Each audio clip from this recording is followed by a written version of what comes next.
అందరికీ నమస్కారం. ఈరోజు రాష్ట్ర వ్యాప్తంగా ప్రజలందరూ కూడా మమేకమై హర్షధ్వనాల మధ్య ఒక పండుగ వాతావరణంలో మన రాష్ట్రానికి నాభి లాంటిది మన అమరావతి, మన రాజధాని, మన హక్కు. ఆ హక్కులో భాగంగా కూటమి ప్రభుత్వం ప్రతి ఒక్క సభలో కూడా, ప్రతి ఒక్క వేదిక మీద కూడా అమరావతి రాజధాని కావాలనే సంకల్పంతో కేంద్రంలో నరేంద్ర మోదీ గారి నాయకత్వం, రాష్ట్రంలో మన ముఖ్యమంత్రి చంద్రబాబు నాయుడు గారు, అదేవిధంగా మన ఉప ముఖ్యమంత్రి పవన్ కళ్యాణ్ గారు, ముగ్గురు కూడా త్రిమూర్తుల్లాగా మన అమరావతి శాశ్వతమైనటువంటి రాజధాని లాగా ఆమోదం పొందడం ఈరోజు ఎంతో ఆనందించాల్సిన విషయం.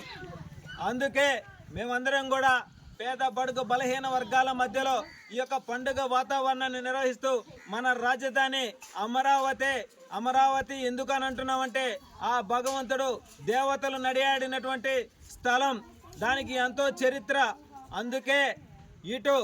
వైజాగ్కి కానీ ఇటు తడ వరకు కానీ మధ్యలో ఒక సెంటర్ స్థలంగా ఏర్పాటు చేసి అక్కడ రాజధాని నిర్మాణం చేయాలనేటువంటి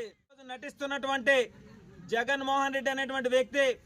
గత అధికారంలో 5 సంవత్సరాలు 3 ముక్కలాట ఆడి కోట్ల రూపాయలు విలువ చేసేటువంటి భవనాలని, ప్రజాధనాన్ని మరుగునబెట్టి ఒక తాడేపల్లి గూడెంలో ఒక సెటప్ వేసుకొని ఆ సెటప్లోనే పరిపాలన కొనసాగించాలనేటువంటి ఆలోచన కలిగి నిరంకుశత్వంగా అతను అనేక రకాలుగా అమరావతి రాజధాని జరగకుండా 5 సంవత్సరాల పాటు వెనక్కి నెట్టేసి ఎక్కడా కూడా దాని గురించి ప్రస్తావించినటువంటి పరిస్థితి కూడా లేదు. గతంలో ఏదైతే చంద్రబాబు నాయుడు గారు కూటమి ప్రభుత్వం ఆనాడు కూడా 2014 ఎన్నికల తర్వాత అమరావతి రాజధానిలో పునాది వేసి ఇక్కడే రాజధాని నిర్మాణం జరిగితే రాష్ట్రానికి 2 వైపులా కూడా అభివృద్ధి జరిగేదానికి అవకాశం ఉంటుందని చెప్పి అక్కడ పునాది వేస్తే ఆ పునాదిని అలాగే శిథిలం చేసినటువంటి వ్యక్తి జగన్మోహన్ రెడ్డి. ఇటీవల కూడా మాట్లాడుతూ ఉన్నాడు, అమరావతి అంటే గగనో గిగనో ఆడ నుంచి జీ తీసుకోవాలా, ఈడ నుంచి వై తీసుకోవాలని. మరి అతనికి పిచ్చి, అదేవిధంగా మానసిక స్థితి సరిగా లేదో, మరి రాష్ట్రం అభివృద్ధి చెందడం అతనికి ఇష్టం లేదో, లేదంటే కూటమి ప్రభుత్వాన్ని ప్రజలందరూ కూడా ఆశీర్వదిస్తున్నారు కాబట్టి రాబోయే రోజుల్లో మనకి రాజకీయ భవిష్యత్తు లేదనేటువంటి ఆలోచనతో అలజల్లుడు సృష్టించే విధంగా అనేక రకాలుగా ఒక కాగితం మీద 4 ముక్కలు రాసుకొని వచ్చి అందుకు సుకుమంగా ఏదైతే మా అధినేత పవన్ కళ్యాణ్ గారు ఆనాటి నుంచి ఈనాటి వరకు కూడా ఏదైతే 34,000 ఎకరాలు భూములు ఇచ్చినటువంటి రైతులకు మద్దతుగా అనేక సందర్భాల్లో పోరాటం చేసి వాళ్ళకు అండగా నిలబడి అమరావతి రాజధాని కావాలి, అవుతుంది, దానికోసం నేను ఎంత దూరమైనా సరే పోరాడతానని చెప్పి ఆ రోజు కంచెలు వేసి వైసీపీ ప్రభుత్వం అడ్డగిచ్చినా సరే వాటిని తొక్కుకుంటూ రైతుల కోసం అండగా నిలబడ్డాడు మా అధినేత పవన్ కళ్యాణ్ గారు. అందుకే ఆయన ఆనాటి నుంచి ఈనాటి వరకు కూడా ఒకటే లక్ష్యం, ఒకటే మాట, ఒకటే బాట, ఒకటే విధానం. అదే రాముడి మాట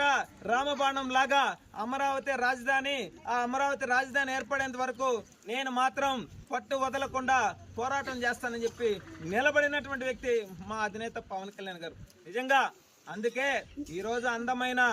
మన అమరావతి రాబోయే రోజుల్లో మన బిడ్డల భవిష్యత్ అంతా కూడా అక్కడ నుంచే పరిపాలన జరిగి రేపు రాబోయే రోజుల్లో వీళ్ళందరూ కూడా అదే అమరావతిలో ఉద్యోగాలు చేసుకుంటా నిలబడతారు, వాళ్ళకి మంచి భవిష్యత్తు ఉంటుంది, మన రాష్ట్రానికి కూడా మంచి భవిష్యత్తు ఉంటుందని చెప్పి మనస్ఫూర్తిగా తెలియజేస్తూ మరొక్కసారి కూటమికి సంబంధించినటువంటి మన ప్రధాని నరేంద్ర మోదీ గారికి, మన ముఖ్యమంత్రి చంద్రబాబు నాయుడు గారికి, మన ఉప ముఖ్యమంత్రి పవన్ కళ్యాణ్ గారికి శుభాకాంక్షలు సర్వేపల్లి నియోజకవర్గ జనసేన పార్టీ నుంచి తెలియజేస్తున్నామని చెప్పి మనస్ఫూర్తిగా తెలియజేస్తా ఉన్నాం ఈరోజు.